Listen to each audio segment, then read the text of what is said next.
太阳正当午，这阵出去修空调好辛苦。袅袅炊烟，绿水青山。朋友们，大家好，今天上门去修一个空调。好，到了，就是这台空调。客户说，开机20分钟之后显示18故障。这是一台美的的2P变频空调。我们先卡一下电流，现在只有0.5安。我们来到外机。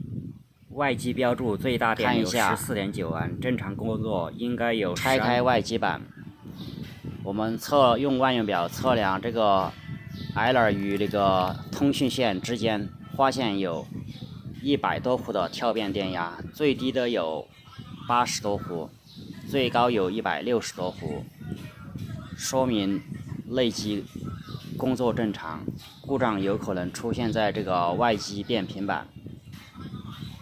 看，它这个电压是不停的跳变，有100多伏的。然后我们再观察外机风扇根本不转，基本95%确定是这个外机变频板的问题，因为外机这个指示灯和 CPU 的指示灯根本没有亮，拖回检修。